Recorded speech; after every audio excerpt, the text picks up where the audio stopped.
¿Cuáles son los riesgos de la jornada continua? Bueno, pues yo creo que están en la mente de todos. Primero, que es un fenómeno, sobre todo, de la enseñanza pública.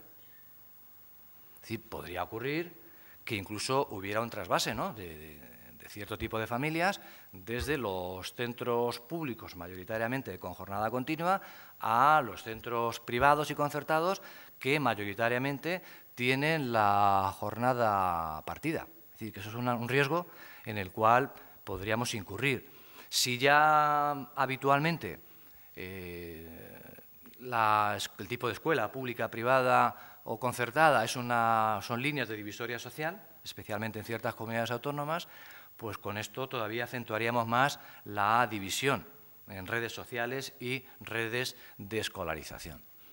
También habría que preguntarse por qué este fenómeno se dio masivamente y, en primer lugar, en ciertas comunidades autónomas y no en otras. Es decir, ¿por qué empezó en Canarias y en Andalucía? Bueno, las explicaciones pueden ser de lo más variopintas, ¿no? En Andalucía, en realidad, empezó por un hecho meramente contingente. El tema de las sequías y tal, el calor que se anticipó, y bueno, pues hubo que recurrir a la jornada continua para evitar los calores de la tarde. O a veces, simplemente que el comedor está en obras durante un año, entonces hay que pasar a la jornada continua durante un año, y hay gente que dice, bueno, ya que lo hemos tenido, ¿por qué no seguimos cuando vemos que en otros sitios se está haciendo? Bien, yo creo que una explicación posible es que en Andalucía y Canarias el grueso de la enseñanza es pública. Y ahí los sindicatos del profesorado son fuertes en toda la enseñanza, que es mayoritariamente pública. También puede ser que la sociedad civil sea más débil en estas comunidades autónomas. Es decir, que no haya, como por ejemplo en Euskadi, una sociedad civil donde hay una amplia gama de profesionales, ¿no?, que sea arquitectos, médicos, informáticos, etcétera, etcétera. Es decir, que pueda haber una sociedad, bueno, que eso seguramente lo habrá detectado el PISA de adultos, ¿no? ¿Dónde están los adultos con menos competencias, ¿no? Por desgracia, España sale muy mal parada, junto con Italia. Nos faltan nuestros habituales compañeros de viaje, ¿no?, Portugal, Malta, Grecia, etcétera, etcétera, que no han participado del estudio. Pero a lo mejor con ese informe del PISA de adultos, si lo desmenuzamos por comunidades autónomas, seguramente nos salga pues lo mismo que en el PISA de los niños de 15 años, ¿no?, que haya comunidades autónomas donde los adultos sean menos competentes.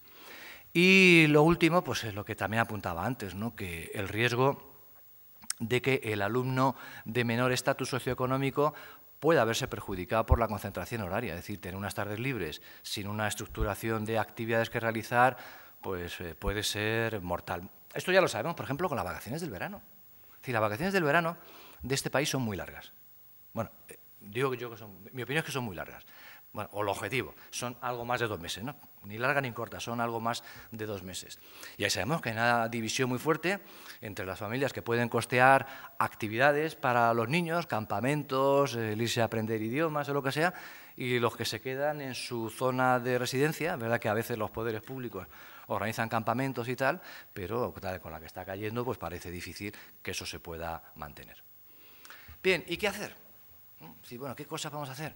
Porque este es un debate irritante. Es decir, esto es un debate que cabrea a mucha gente, que rompe muchas apas, que ha roto incluso federaciones de padres, ¿no? Por ejemplo, el caso de la Federación de Madrid, que se vio desgajada por la Federación de Padres y Madres de Alcalá de Henares.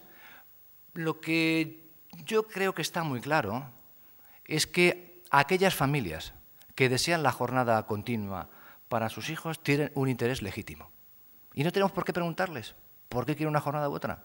Porque les da la gana, porque les parece que es lo mejor para sus hijos, porque se adapta mucho más a sus necesidades familiares. Es decir, no hay que criminalizar a los que quieren una jornada o a los que quieren otra. Porque también de los que prefieren la jornada partida se dice que prefieren ir a jugar al mus por la tarde en lugar de quedarse con sus hijos en casa o meterles en actividad. Es decir, que forma parte de las libertades individuales. Y esto creo que es lo bueno que tiene vivir en una democracia que, entre otras cosas, es una democracia liberal, que quiere decir que hay ciertas cosas en las que las mayorías no tienen nada que decir. Es decir, yo tengo libertad de circulación.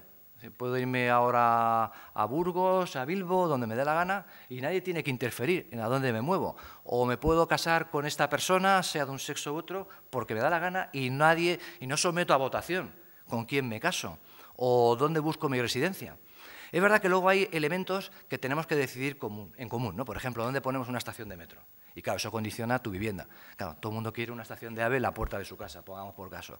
Pero hay cosas que no queda más remedio que decidirlas colectivamente. Y esto de la jornada yo creo que a lo mejor es una cuestión que no se debería decidir como se está decidiendo ahora. Porque, bueno, por un lado, tal y como lo decidimos ahora, es una cosa que afecta a un bien común. Es decir, tal y como lo decidimos ahora es este centro o esta comunidad autónoma tiene la jornada continua para todos los centros y se acabó. Y a ti te gusta más la jornada partida o te viene mejor y simplemente te aguantas. Además, es más irritante porque normalmente el paso de una jornada a otra requiere mayorías cualificadas, ¿no? Mayorías de, ¿cómo era?, 2/3 del censo, y una vez que han votado 2/3 del censo, 2/3 de votos favorables al cambio de jornada, ¿no? Es decir, 4/9 del total del censo tienen que posicionarse en favor de la jornada. Claro, y la gente dice, ¿por qué? Bueno, pues un poco como las mayorías cualificadas que tenemos para cambiar la Constitución, o yo qué sé, si hubieran posibles procesos de independencia, pues a lo mejor habría que establecer una mayoría cualificada.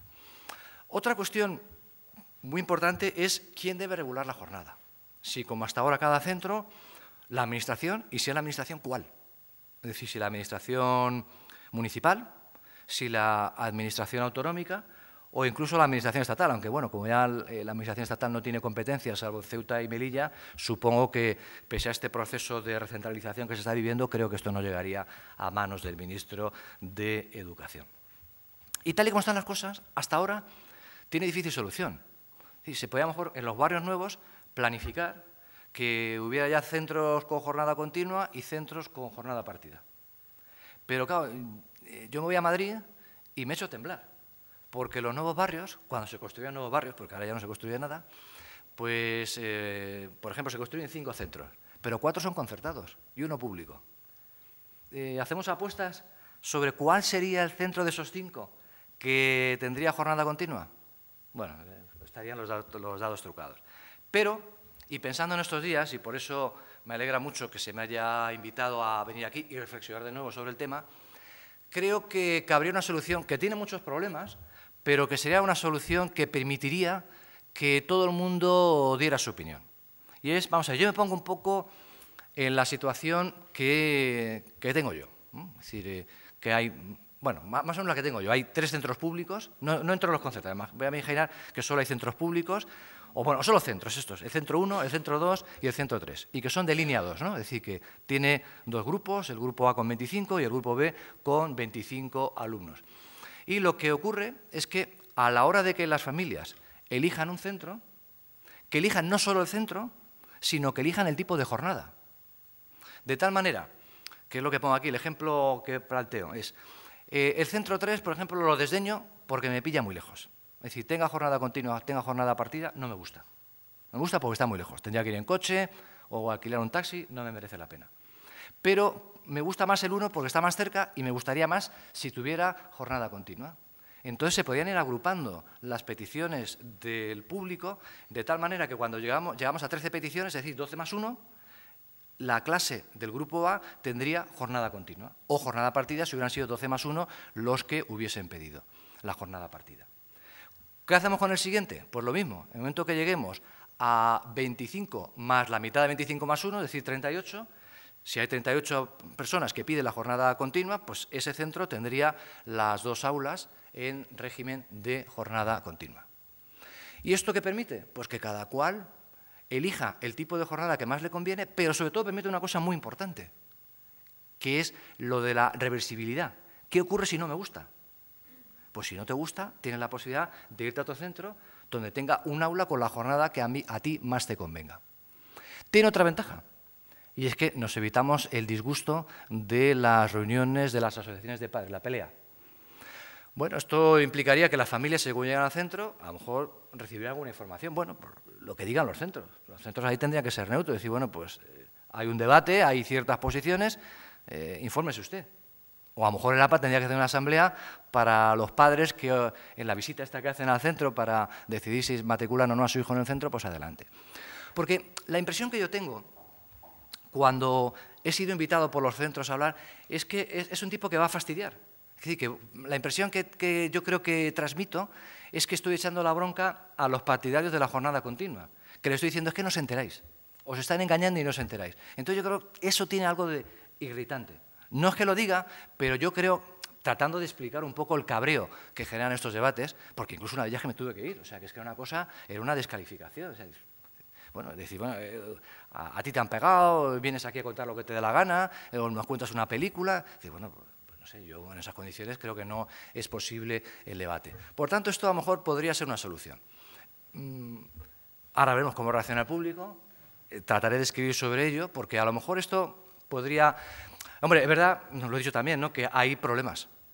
Es decir, pues bueno, que a lo mejor en un centro podemos tener un grupo con jornada continua y otro con jornada partida.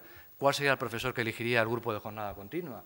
También podría haber una divisoria social, ¿no?, que las familias más acomodadas eligieran, por ejemplo, la jornada continua, o al contrario.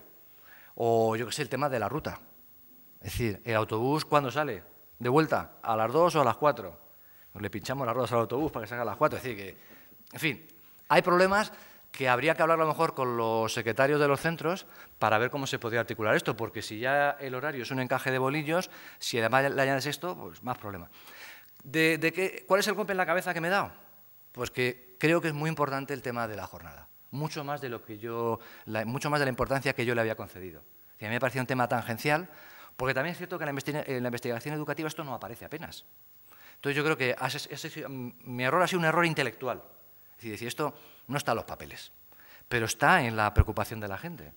Entonces yo creo que esto es una manera de confiar en la gente, es decir, que cada cual decida, con los criterios que sea, pero que decida, cuando va a matricular a su hijo en el centro, que decida qué tipo de jornada le gusta. Y ya sí, ya enfilo la recta final. Como conclusiones, primero, que hay una justificación muy endeble del cambio de jornada, que yo creo que es lo que genera muchos conflictos. Que hay riesgos que habría que calibrar, pero aún así, aunque haya riesgos, podemos arriesgarnos. Es decir, que bueno, allá nosotros. Si queremos embarcarnos en el riesgo, pues adelante. Yo creo que el profesorado no debería participar en estos debates, simplemente, porque el profesorado es juez y parte. Sí, está claro. Para el profesor es más cómodo salir algunos días a las 2. Y se acabó. Entonces, claro, es que estás implicado, es decir, que es muy fácil que pienses, esto es lo mejor del mundo, porque a mí me viene bien. Y esto ha ocurrido incluso en centros emblemáticos, centros donde el profesorado está muy, muy comprometido en la innovación educativa, donde van los sábados, donde trabajan por las tardes, donde hacen reuniones de todo tipo. Es decir, que es un caramelo envenenado. Por tanto, yo creo que el profesorado tendría que quedar al margen, sobre todo porque es juez y parte y porque es una autoridad moral. Es decir, el profesorado de nuestros hijos es una autoridad moral. ¿Cómo vas a enfrentarte al maestro de tus hijos cuando te está diciendo ese tipo de cosas y cuando tú ves que eso habría que ponerlo un poco en duda? Y, finalmente, el debate